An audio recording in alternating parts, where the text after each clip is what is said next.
I had the honor to work in the fight against human trafficking for 15 years in my previous capacity as a police officer and head of the anti-trafficking unit of the police in Cyprus, through my participation in the expert groups of the European Commission and the Council of Europe, and as an active member of Europol and Interpol as well. Soon after entering the field, I realized the huge responsibility I put on my shoulders, the fight to free and support victims and work towards achieving the maximum punishment for the perpetrators.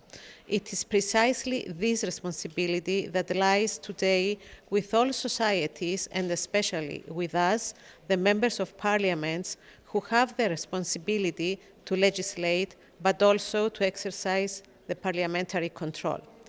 Human trafficking-related consciousness must be promoted and enhanced, and empathy towards the victims to be built.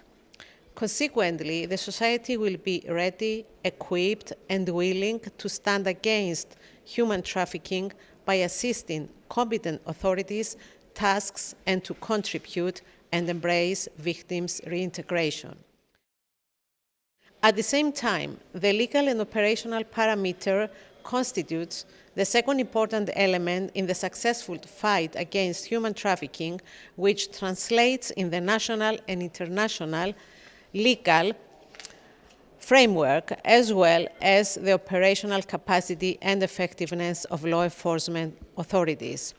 However, political will is a crucial importance in ensuring the effective implementation of these legal frameworks against dark and powerful criminal networks, while perpetrators must be prosecuted in order to reach full competence. I cannot even imagine where Irina from Moldova would be had we not freed her from the criminal network that forced her into prostitution a few years back.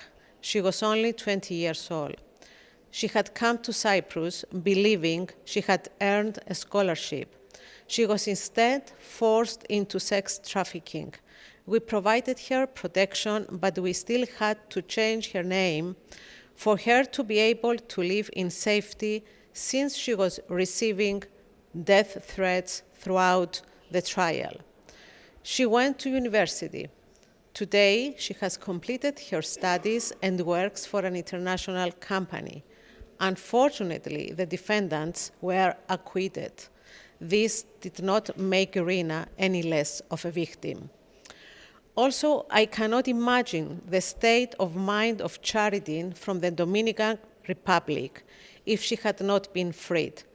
What would happen if she continued to be coerced to continue in prostitution day in and day out so she would not miss any client?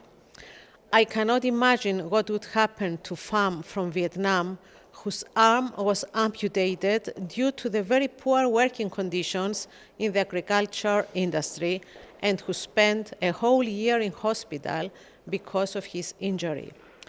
I could tell you hundreds of stories like this, stories that have left a mark not only on our careers, but also on our lives. Stories of human pain, stories that could happen to any one of us.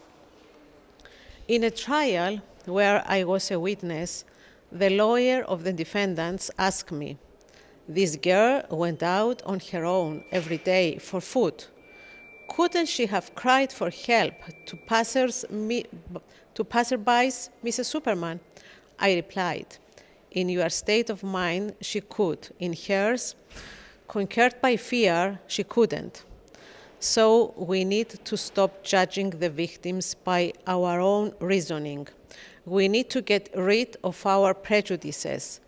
Let's try instead to understand them and place ourselves in their situation. From these stories, but also from the cruelty and greed of the traffickers, I learned not only to place myself in the shoes of the victims, but also to walk in them. We can all do more to make sure that we truly understand the experience of victims so that we can protect them. Each and everyone shall step into the victim's shoes Each and everyone shall not only step in those shoes, but must also walk in them. Only then, while walking the same difficult path, we will truly understand what and how much more shall be done at the political and societal level in tackling human trafficking. Only then we can truly help.